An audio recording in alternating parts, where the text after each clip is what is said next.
Hey guys, Mark Meckler here, president of Convention of States.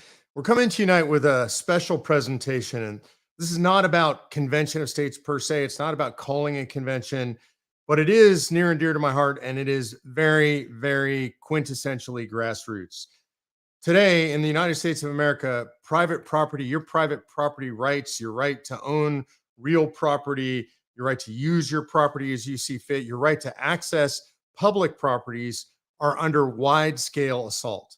And it's not secret. And this is not some kind of a conspiracy theory. I would argue it is a government conspiracy. Many people involved, many different departments in government, government at many levels involved. But the goal is the 30 by 30 plan. And that is the idea that by 2030, the federal government desires to and has set an agenda to be in control of at least 30% of the real estate and water resources in the United States of America, to have them under its purview. And by under its purview means not your purview, not your private property, not your ability to see and use property as you see fit. And so this is something that will undermine the very foundations of our society. And it's not that's not just it. It goes broader than that. This goes out, they intend to control 50% by 2050. This is an outrageous land grab being conducted by our government under our noses. It has a lot of different names, and this is one of the things that makes it so difficult and so insidious.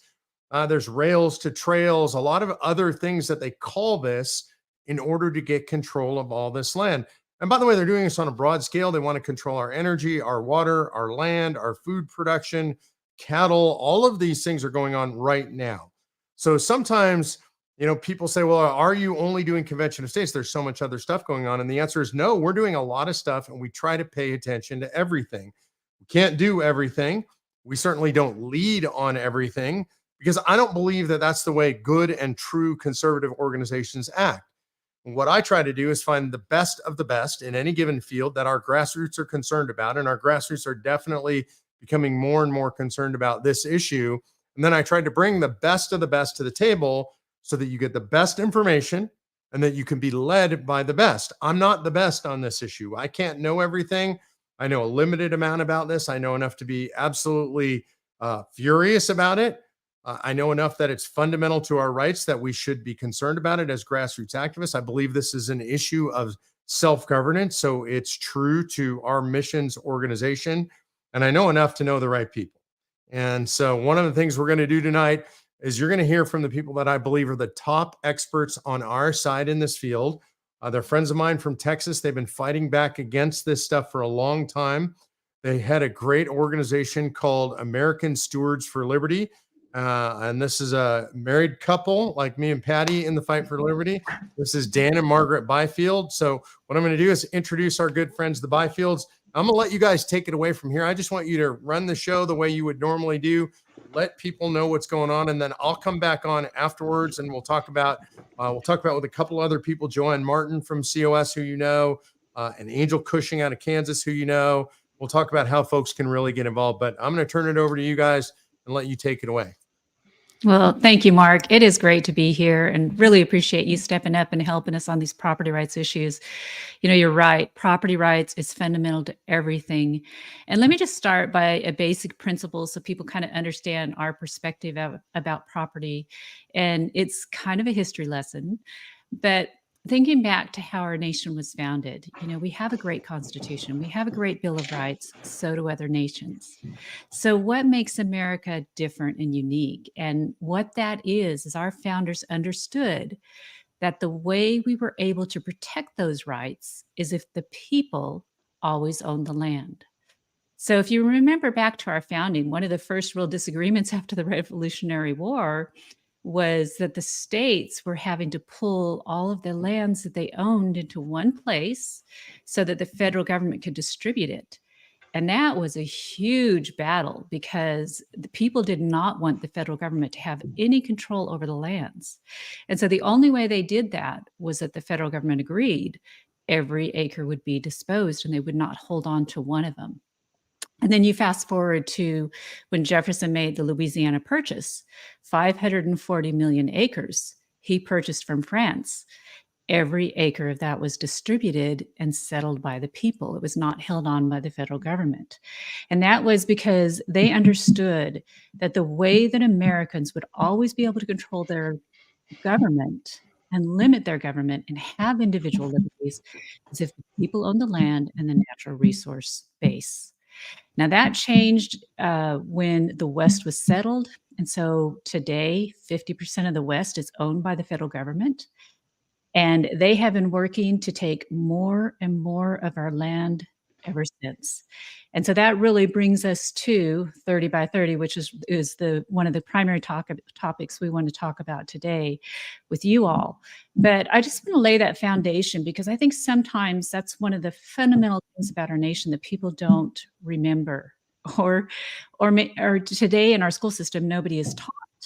So we have to teach that. We have to teach that property rights are more important than fighting a made-up climate crisis, because that's what we're being taught in our schools. So I just want to lay that foundation, and then actually I'm hoping I want to come back up a little bit and turn it over to Dan and see if he will just do kind of a short introduction on our organization and how we got going, and then we can jump into the topic. Thanks, Margaret. Thank you, Mark, for having us. I really do appreciate this. Margaret and I have been in these battles for over 30 years. And when she and I got married about 20 years ago, we had two different organizations. We merged them. It became American Stewards of Liberty. And it's our belief that the people in America who own the land and the resources can control our government.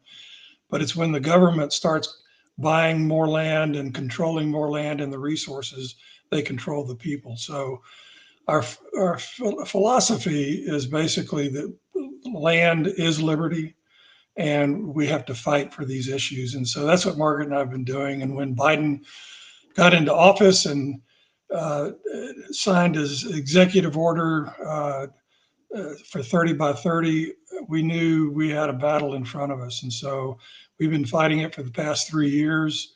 And I think we've had some pretty good success, but we've got good friends like you and others out there. And I'm hoping what we do tonight is inform and educate your members as to why they need to be in this battle and help us all fight our government from taking all of our land. Well, I'm going to go ahead and thanks, Dan. I'm going to go ahead and jump into what 30 by 30 is. And Mark, you laid a really good foundation. I mean, you have a good understanding of what it is. But let me just give a little bit more foundation for it. So 30 by 30 was initiated in America on January 27th, 2021. And the first thing to understand about it is an international agenda. So this is not something that America made up. It's something that it actually started years ago in other nations and has been lodged in other nations. And we're seeing the products from this with the fights that we're seeing over in the European nations, with the Netherlands, where 2,000 to 3,000 of their landowners have been instructed by their government to voluntarily sell their land to the federal government in order to limit their nitrogen emissions. Now, Netherlands is under a program that they signed on to called Natura 2000. Natura 2000 is the equivalent of 30 by 30 in America. So let me tell you what 30 by 30 is. It is an international agenda to permanently protect 30% of the world's lands and oceans. So we're not just talking about land, we're also talking about oceans. Now we focus on the land part, but just so you have that broader perspective. And as Mark explained, it's the first step in the agenda. These people who are promoting this agenda actually have a bigger goal, and it's something they call the half-Earth philosophy, where they believe in order to save humanity, we must permanently protect 50% of the world's lands and oceans. So it's a very radical concept. When they say permanently protect, they are talking about lands that we, the people, do not use. So just think about it. It's off limits to any human use. No oil and gas, no grazing, no mining, no timber production, no recreation. These are lands that need to be set aside and protected. when you read their literature, you will find that in pretty much everything that they say, it starts with this premise that the earth is fragile. And that's really interesting. And if you have a biblical perspective on land ownership, then you know that we are stewards of the land, that we were charged to productively use the lands. And there's not anything in the Bible that makes it clear to us that the land is fragile. The land is controlled by, earth is controlled by God. So it's a completely different perspective. And you will also find that the people really pushing this agenda come from that perspective. They're typically atheists. And so they look at their God is Mother Earth. So you see that, talked about a lot in their circles. They don't worship the creator, they worship the creation. And so that's really, if you really want to understand the difference between stewardship and environmentalism and conservation, that's really the primary distinction between those. So this agenda to permanently protect 30% of the lands and oceans in America was launched by Biden January 27th of 2021 through an executive order. And from that moment forward, we have been fighting a ground game against it. And we've had a lot of counties that have actively passed resolutions to oppose this. And we've really made a lot of progress. And it's come about because we have great activists on the ground that have picked up this battle and have fought it in their state. A good one is, of course, Angel, who's on the call, who really is the one who responsible for getting all the Kansas counties to pass the resolution opposing 30 by 30. We have people like that in every state doing this, and it's phenomenal. But how they are implementing this agenda is not through a congressional act or anything formal like that. This program is actually not congressionally authorized, has no constitutional basis for it. It's all being done by federal fiat. So what the Biden administration has done is they have taken every administrative agency and retooled them in order to achieve this agenda. So there are a lot of conservation programs that are funded through the Department of Agriculture. And what the Biden administration has done is use those programs to really ramp them up to get more lands enrolled, more private lands enrolled in these conservation programs, because that creates a federal nexus on the land, which gives them a bit of control over the lands.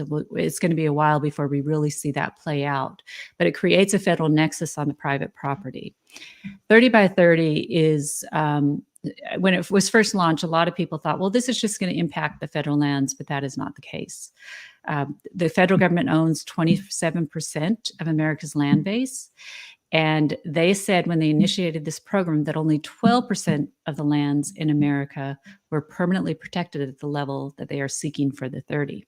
So that means by 2023, their goal is to add another 18% of land, or sorry, 2030, add another 18% of land to that permanently protected status.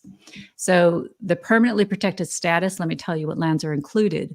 Things like our national parks. So here in Texas, that means Big Bend, national wildlife refuges, wilderness areas, and conservation easements on private lands.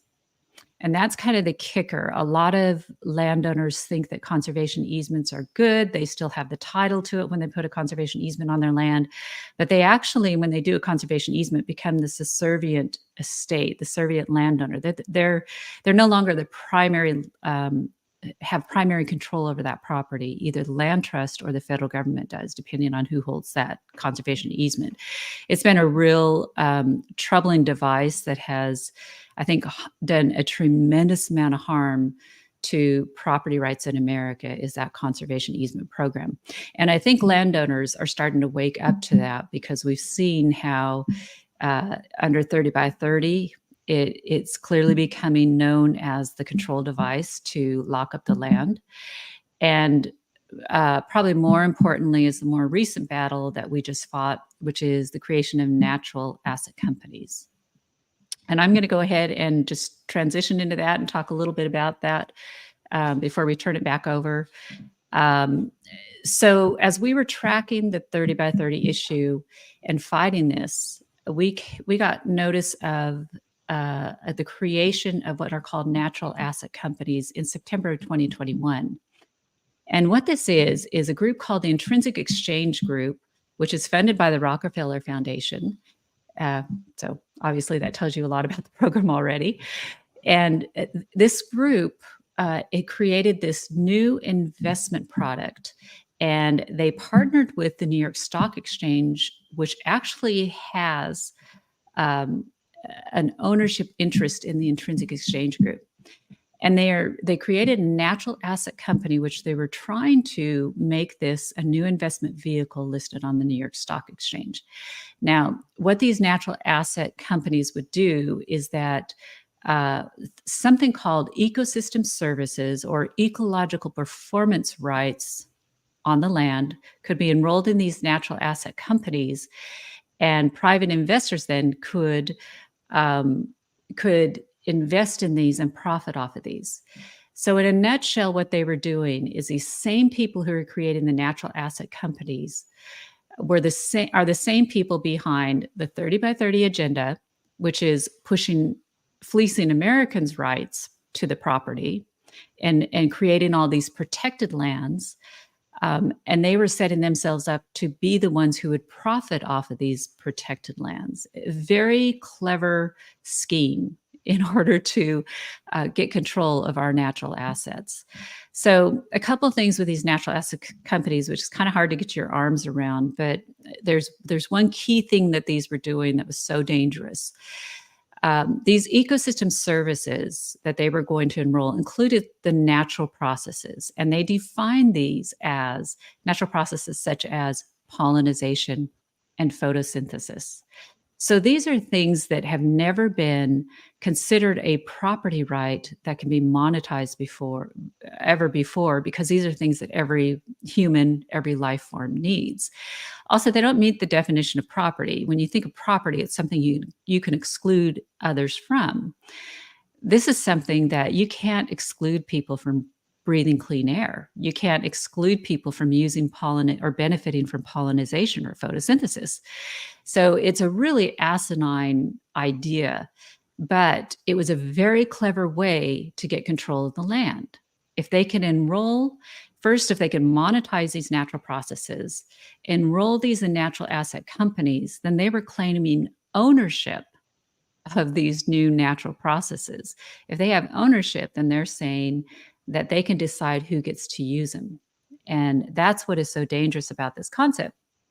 So we, of course, tracked this since it first jumped on the scene.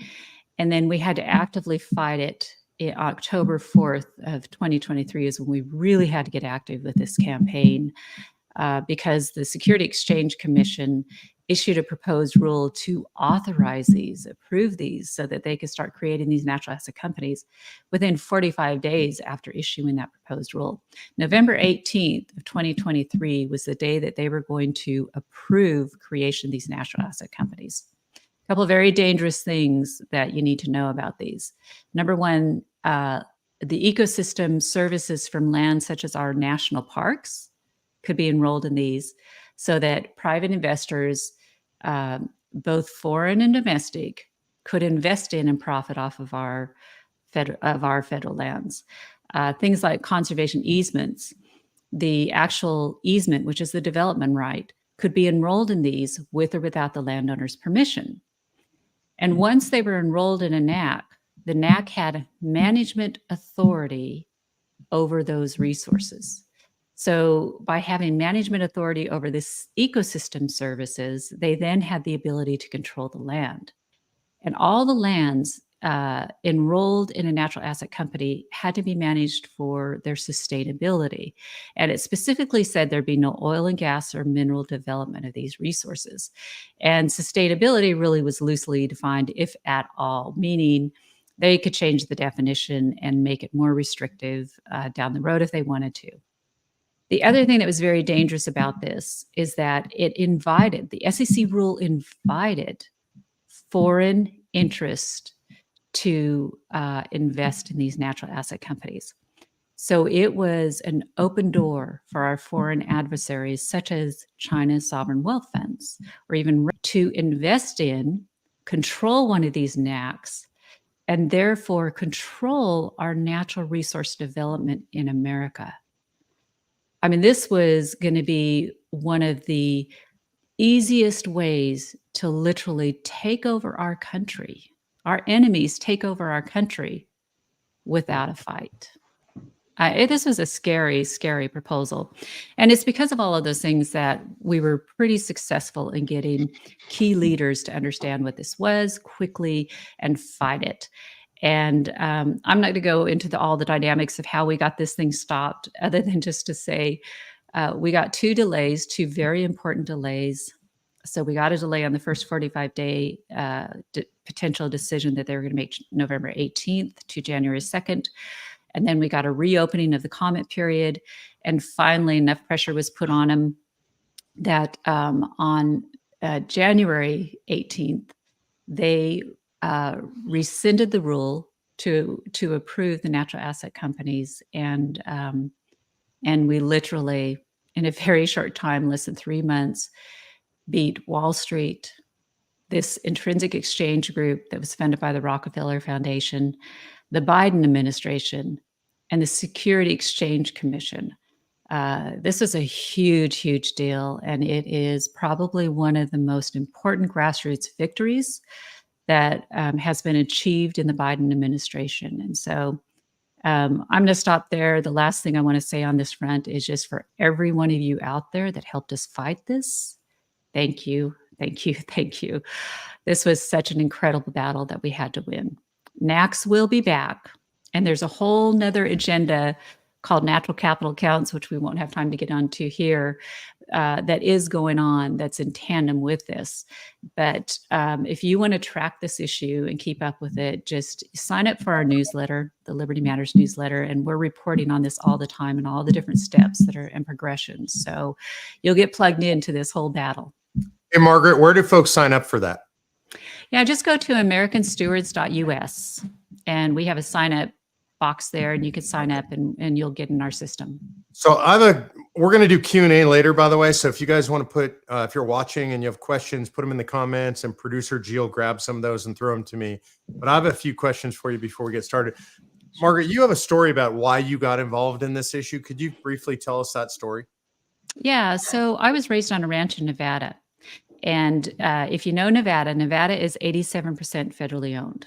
So very little private property in Nevada.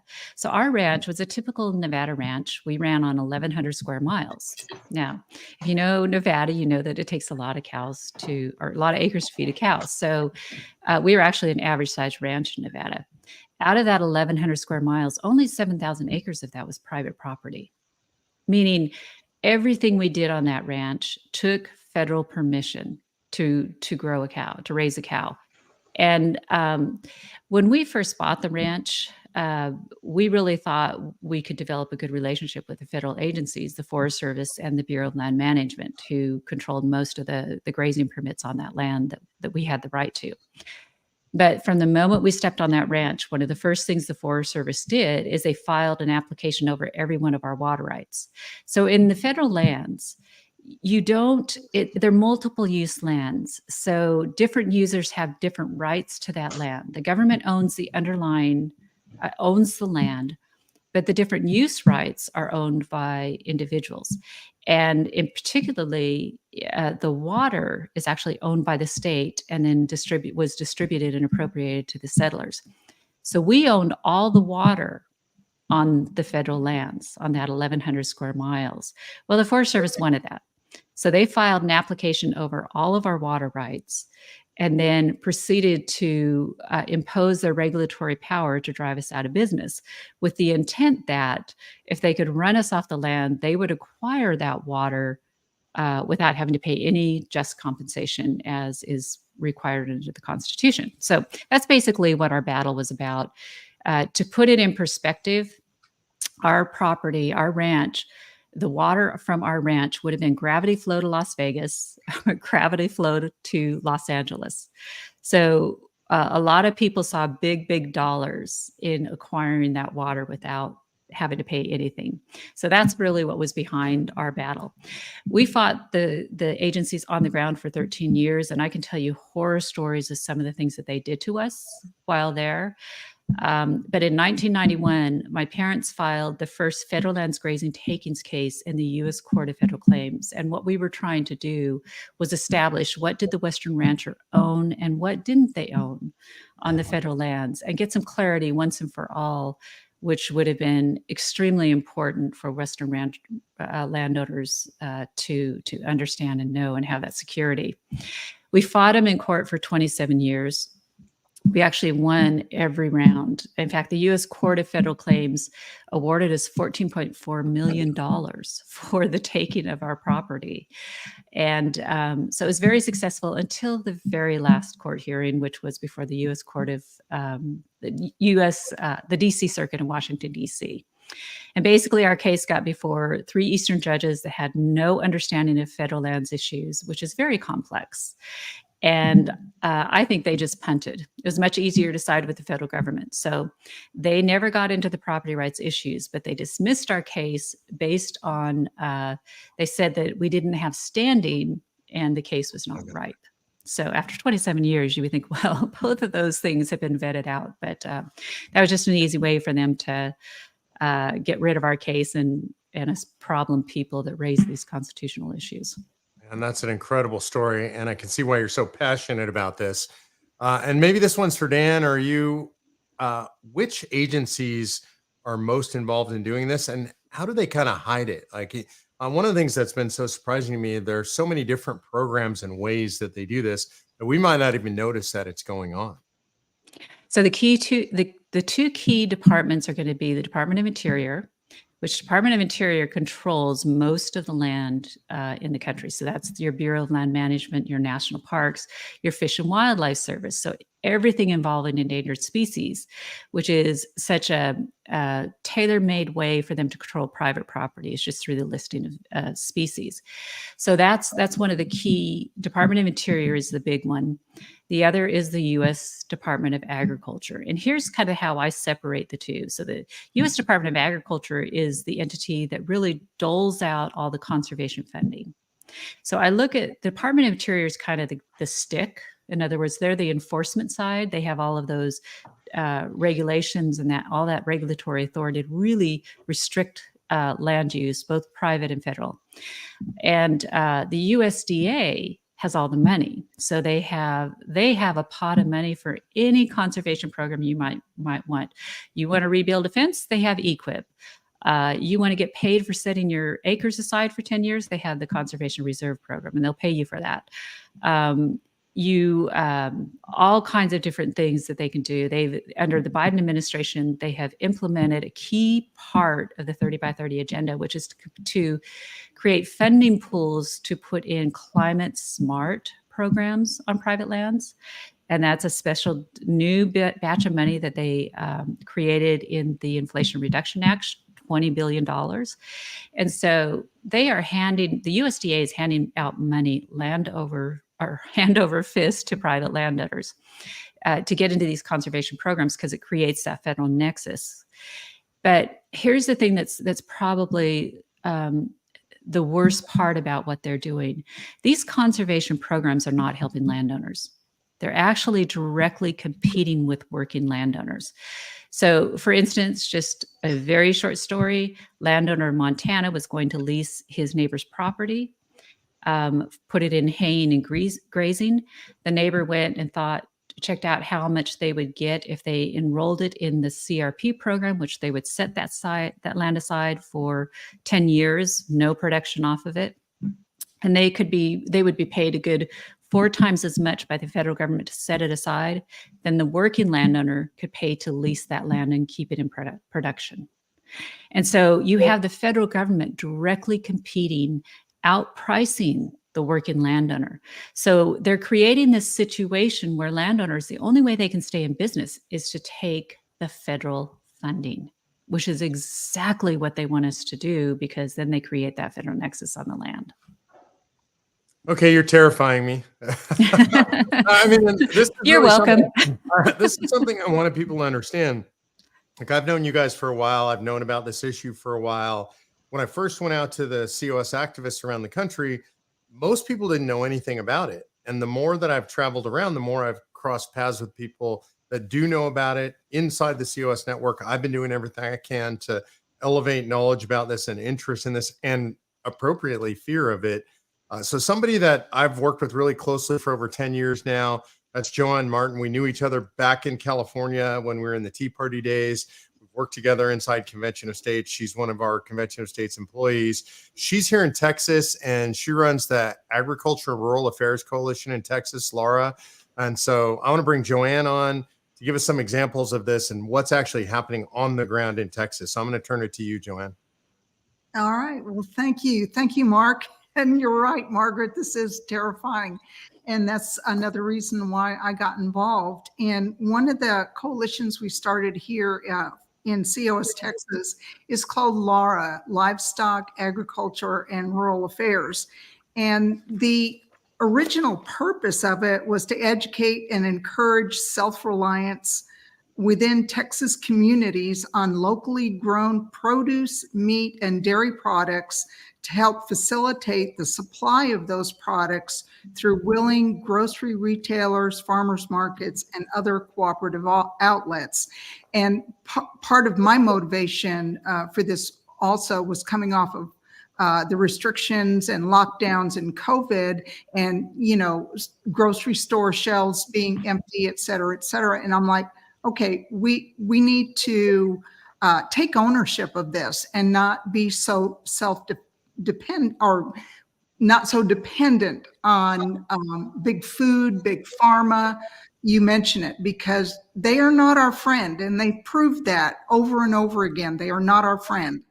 So the coalition was designed to, and I've done that here in my community, and there are others in communities just like to the northeast of me that have kicked it up a notch. So what I'm promoting is, I live in a rural community, so it's a little bit easier. I have chickens, I have livestock, but I don't process my chickens, I get eggs. But I have local farmers markets and ranchers, actually local farmers on farms that I've established relationships with, where I can go and get things like meat and produce and dairy so that I am not dependent on the whims of the grocery store or have to depend on mystery meat. I'll just call it that, mystery meat or mystery vegetables. So anyway, that was the whole idea. And then as I started talking to some and making friends and relationships and networking with local farmers and ranchers, I started talking to them about their stories, and especially what I was learning about in the Agenda 3030. So I wanted to find out, has this affected you in any way? And when I kind of just scratched the surface, it was like a floodgate opening. And I think I have time to tell at least one story. This ranch, this is a 400-acre ranch that is about a half a mile from me. One of the things that I'm able to get there is beef. That's one of my sources. But another business, another thriving business that he had on this 400 acres was he raised white-tailed deer. So he writes, Texas deer breeders are shutting down their operations and going out of business in record numbers. For the past 30 years, white-tailed deer breeding has been the fastest growing agricultural business in the USA and Texas. There are over 1,000 white-tailed deer breeders in Texas who are highly regulated by the state Parks and Wildlife Department. That booming deer business is now coming to a screeching halt, and Texas deer breeders are shutting down their operations and going out of business in record numbers, overwhelmed by regulation and destruction of whole healthy herds of animals for fear of a misunderstood disease called chronic wasting disease. And he goes on to say that if there is only one animal in a herd, in a pen, that that test positive, they have to destroy the entire herd. There's no way to let them free. There's no way to sell them. They have to just destroy them. The testing is prohibitive, and if they do find anything, these ranchers are being put out of business. Another business that I came across was in the Gulf. Fishermen were put out of business because what they were fishing for in the Gulf became an endangered species. That business overnight, they had a cease and desist order, were put out of business overnight. And these are the types of things that we don't hear about. And I think it's really important as a community, if you can, get to, even if you're in the city, get to know, go to the local farmers markets. The ranchers and the farmers are coming in and attending these local farmers markets. You can establish a relationship with them. You can look them right in the eye, find out, go visit their ranches, and start partnering with them, if nothing else, just to have an alternative for acquiring food. And with that, Mark, I'm going to turn it back over to you. Okay, so now I'm more terrified, but I'm also more invigorated to be engaged and be involved.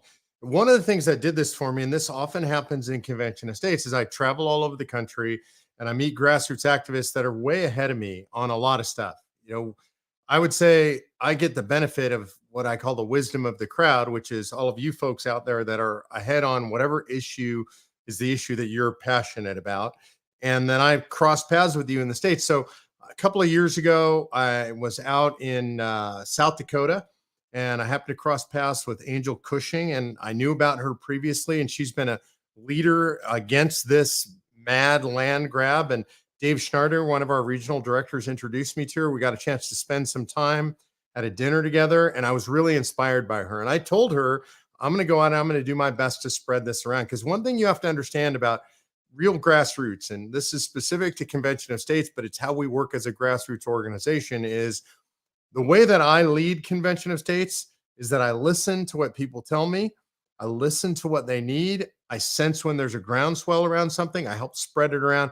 I and we as an organization provide the resources, provide people like Dan and Margaret and Angel and Joanne what they need to work with us and make sure that we spread this around. So Angel Cushing is the person that I think gets the most kudos and most credit for helping me to understand that this issue is really important and there were people out there who cared. So I'm going to turn it over to you, Angel, and you can kind of give a brief on how this is spreading around the country inside COS and how you got involved in it. Thank you, Mark. Can you all hear me okay? Perfect. Well, great. I'm in Kansas, and this actually is the issue that brought me to Convention of States. My husband was active duty Army. I like to say that he traveled the world and fought the bad guy while I argued with vegetables back home. This is the issue that brought me to Convention of States. I saw regulatory pushing that almost made everything that I did illegal. We used to joke about having to sell black market cucumbers the way things were going.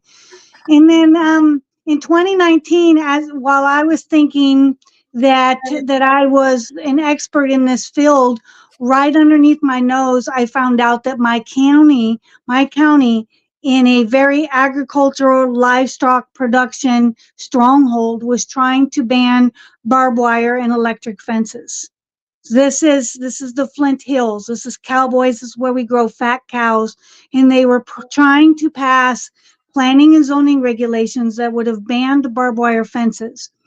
And I want to stress that this is not just a rural issue. I didn't know it then because they hadn't confessed to 30 by 30. So I didn't know that this also meant a homeowners association for everybody that lived inside of a city. So what 30 by 30 will look like is a national park, basically, that only elites are allowed to enter outside of your city. And inside your city is a homeowners association geared towards protecting the environment. This directly affects how you live, how you move, and what food you're going to eat. So I got involved and have been involved in Convention of States for this issue because of this issue. But in this fight, I learned, like Margaret and Dan were talking about other nexuses and other things that were going on. And one of them was National Heritage Areas and Trails, which are jurisdictions that nobody in those properties have any idea that they have been voted in by Congress. This boundary has been created with these big land management plans created by and ran by the National Park Service with their guiding. And they have these boards that are not elected, so outside of your governing body, that are not elected, that are now pressuring your local communities to follow with preservation and recreation schemes that align with basically with 30 by 30. And a lot of these had this history going on all over the country of encroachment on property rights. And we discovered we had one right next to us. So we began pushing really hard on one that was trying to go in north of us and the one next to us. And so just today, I want to tell you some good news. Just today, the Senate Fed and State Committee passed out of committee a bill. So it still has to go to the floor and it still has to go through the House and House Committee. But this bill would allow the state legislature to have a say to vote on whether or not one of these jurisdictions can go in. And because only Congress can do this, right? And without a Convention of States, without pulling the National Park Service in front of the states, man, I want to do that so bad. I want to be there when a convention is called and the National Park Service has to get in front of the states and justify their very covetous behavior over all of our private property. I want to be there for that. But without that, and short of that, the state has considered legislation that would allow the state to vote on it. And if the state legislature doesn't approve of that, then to deny all state funding to that. And that's important because I want to say that the Congress is probably not the bad guy in this issue. A lot of our local elected officials and our national officials are victims in these scenarios. One of the things that we discovered in our Freedom of Information request is that for 5 years, they told Congress that every property owner wants this, loves these ideas. They think it's wonderful. It's kind of like naming a road. All you got to do is just say yes on this. And so by allowing that state legislature to vote, it forces these special interest partners to be a little bit more transparent, to be a little bit more honest, and allow the state legislature to keep an eye on these. So there are things that you can do. There is one of the ways that we did this is we played a little bit with nullification. We asked for resolutions passed by the counties because that's a voice of the people, right? And in one particular National Heritage Area, we had 45 counties out of those 49 counties pass a resolution saying they did not want to be in this. So this helped the state legislature to listen. So as scary and as frightening as all of this is, it can be fought back and it can be pushed back. It does not negate the fact that we need a Convention of States. We absolutely do, because the only way you're going to stop this coveting is to make the National Park Service and the Department of Interior roll back into their constitutional boundaries, I guess you could say. So thank you guys for having this. Thank you everybody for coming on here, and thank you for doing this. I appreciate it. Oh, thank you very much, Angel. You're the one who brought me into this fight, and I really appreciate it. I want to go back to Dan and Margaret. We got a bunch of questions, and so I just want to run through as many of these as we can, as quickly as we can. First question is from Thomas Sutrina. He says, "Is 3030 related to the World Economic Forum?"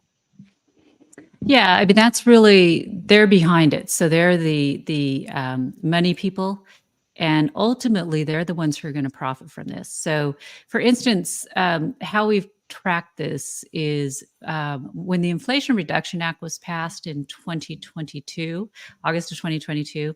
It's really interesting. We picked up an article on a new environmental campaign came out called Rewilding the American West. And this is where they would essentially create these 2 corridors from Canada to Mexico across the Western lands, completely locked up from any human use. So it was kind of like the next stage in this battle. And they created like these 5,000 or 12 different little areas that they were going to create to connect them all together to create this contiguous corridor, locking the people out for wildlife corridors, basically. And when that came out, the way it came out, rolled out, we knew, okay, this is the next big agenda they're going to be pushing in the West. Well, within days, the World Economic Forum had that story up on their website. So, that was pretty obvious who was really behind and pushing this land grab. Yes, they are absolutely involved in this. They are involved in the creation of the natural asset companies. If you look at, you can go to the Intrinsic Exchange Group's website, and they have a list of who is funding them and who is supporting them. And so a lot of your big financial backers that are also involved in World Economic Forum are involved.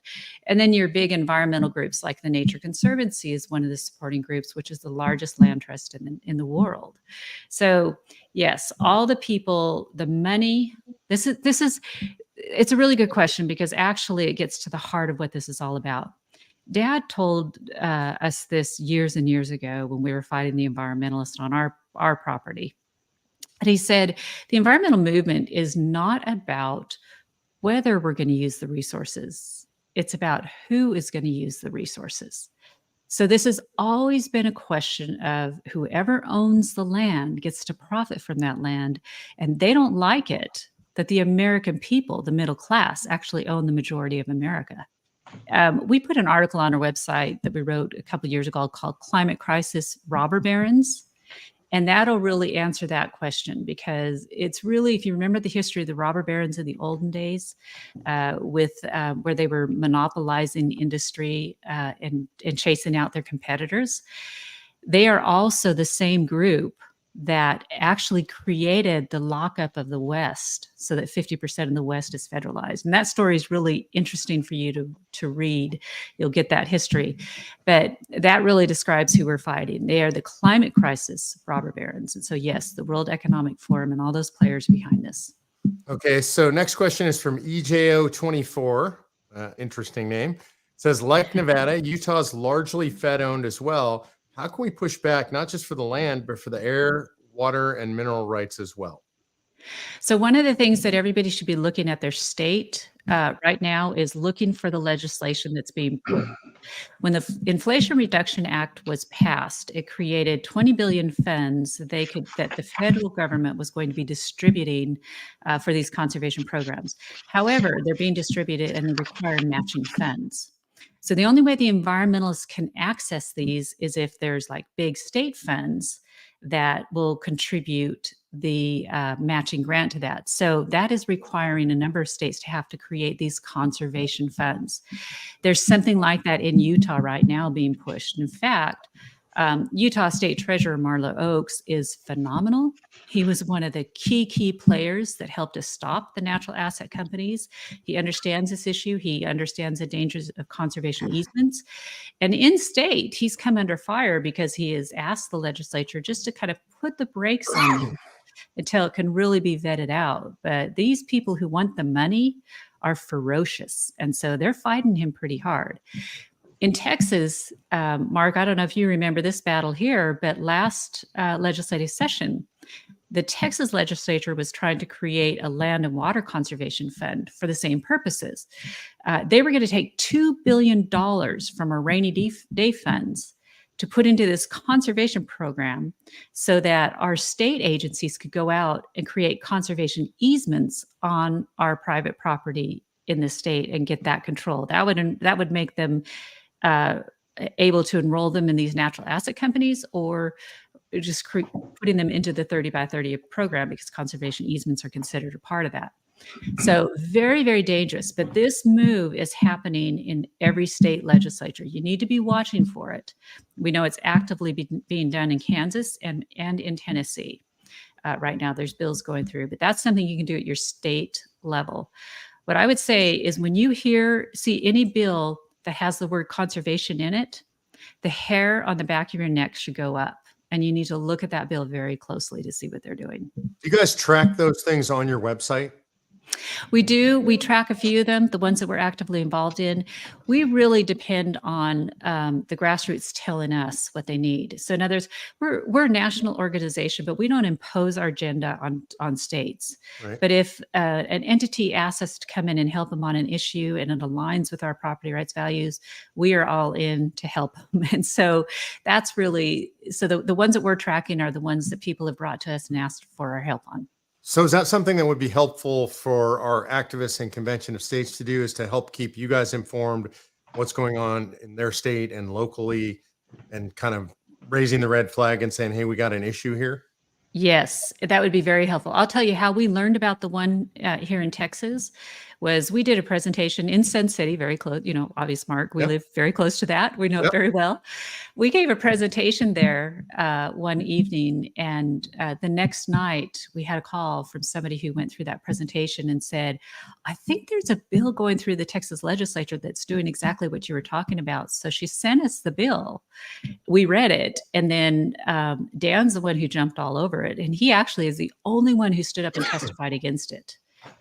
Which had to happen on, I think, the next Monday, and he got it stopped. It actually passed the House, but it didn't pass in the Senate. But we totally. I mean, even in state, we are nationally focused on a lot of what's going on the federal level, so we don't track the state. So that would be very, very helpful to us. Is this going on also at the local level? Yes. So, and this is where the federal funding really comes in. So again, I'm going to use an example close to home. We have an organization in Texas, and most states have this. In Texas, it's called the Texas Agricultural Land Trust. And it's usually the agriculture groups, the big agriculture groups that get together, and they've created a way for these agriculture groups to actually enroll these conservation easements on private land. They take the approach of, hey, if we do it, it's okay, because we're going to protect the landowner, and which you still can't change the nature of what the conservation easement does. So it's really, it's not a good position. But we have TALT in Texas, and TALT just recently was given a huge grant. Dan, you probably remember the number on this. $7 million grant for the Nueces watershed to purchase conservation easements by the federal government out of this, they have like a regional partnership program where they give environmental groups federal dollars to go out and basically pressure landowners into voluntarily putting conservation easements on their land. And there's another pot of funding that Department of Interior gave to a nonprofit called the National Fish and Wildlife Foundation. They've actually committed to $1 billion into that fund. And so groups can make applications to that to get grant funding from them. Well, the Hill Country Conservancy group got a huge, like millions of dollars to free money from this entity to go around into our hill country. I mean, right in our backyard, right? Yep. To pressure landowners into putting conservation easements on their land. So remember, when I say free money, this is our tax dollar money that they are getting in order to encumber our private property. That's just a sampling of what's going on in our area, but that is happening nationwide. So everybody on the call, you need to be watching for these things, and then helping to pressure this at the local level. You've got to educate at the local level. And the key thing to remember, which I know your group understands, that's why you're a grassroots group, is everything that they do has to be implemented locally. Everything. Which means that's exactly where we can stop it. Right. Are churches at all involved in this? I've got a question from Alex Gallimore saying, what can we do to get the American church to wake up to this madness?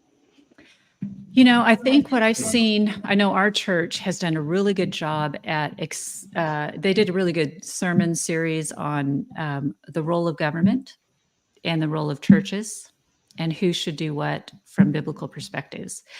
And I think Right. that's really where it starts. What responsibility does God give to the individual, to the family, to the church, and to government? And if we get back to those principles, we can solve a lot of these problems. But I think that our churches need to be more courageous and really not be so afraid to get involved in the politics. They just simply need to teach what the Bible says. And doing that will clarify for a lot of people, the people sitting in their pews, it will clarify the role of the difference between what the church should do and government should do. Government's role should be to protect those who are good and punish those who are bad. Period. And so that makes it very, very simple. And if we get back to that application, it will fundamentally change how our nation is governed. But a lot of churches just don't teach that, and it's pretty simple.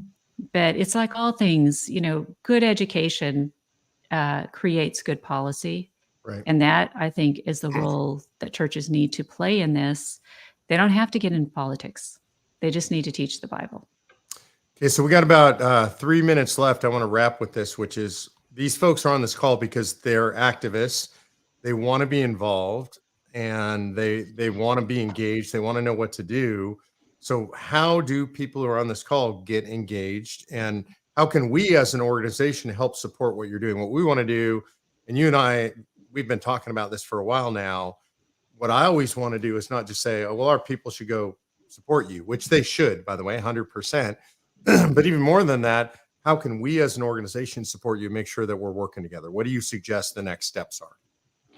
Well, I think one of the things that's really good is your people are very active on the ground. They're active in the political situation. And I know one of the things that we had a conversation about is just even confronting people who are running for office and asking those simple questions. What's your position on 30 by 30? I mean, that's actually a really good question because you'll find out that a lot of people don't know about it or they're on the wrong side. And you will spot who really is up to date on these kind of issues. But just simply by putting that question to people running for office is really powerful. That's one very simple thing that they can do. And that raises the awareness of the issue. And we do believe awareness and education is key.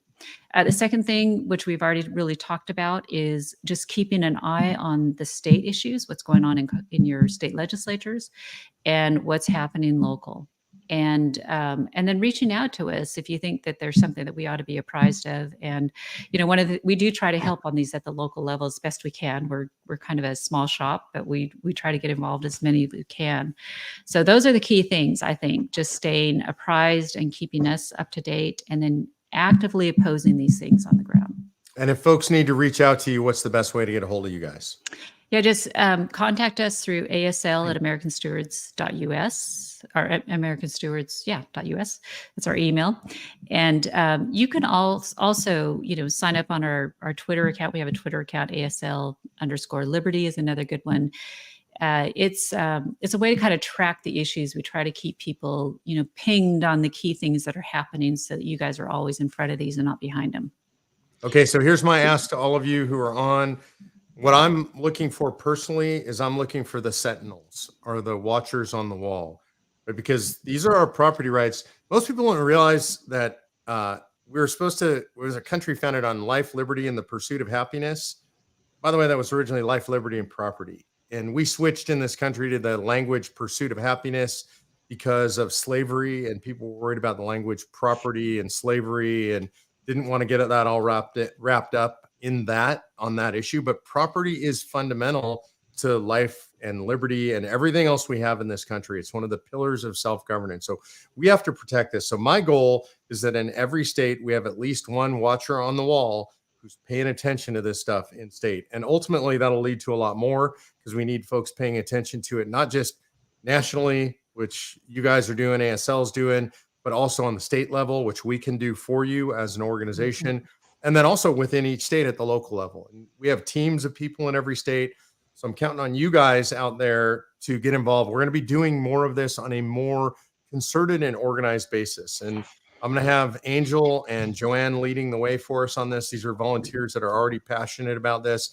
You guys are going to hear more from us, from me, talking about this. Again, my job is to elevate the things that you guys already care about. So as I travel around the country, I'm going to be collecting information on this. I'm going to be talking to folks on this. I'm going to be connecting you with Joanne and Angel. If you're on this call and you want to be involved, I'm going to give out Joanne's email address to start. I think Angel, do you have a COS address? Is it a Cushing at?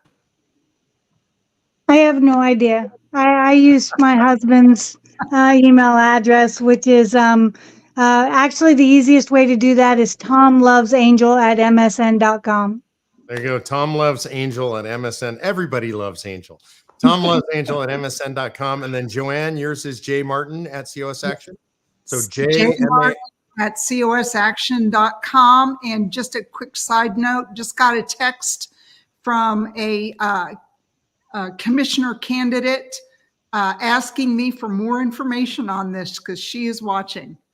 So okay, so that's what I'm asking you guys to do. Contact Joanne, contact Angel, get involved, be one of our watchers on the walls, and then absolutely go to americanstewards.us and sign up for their emails, pay attention to their website, sign up for their Twitter so that you guys know what's going on. Help them to help us by letting them know what's going on out there in the States.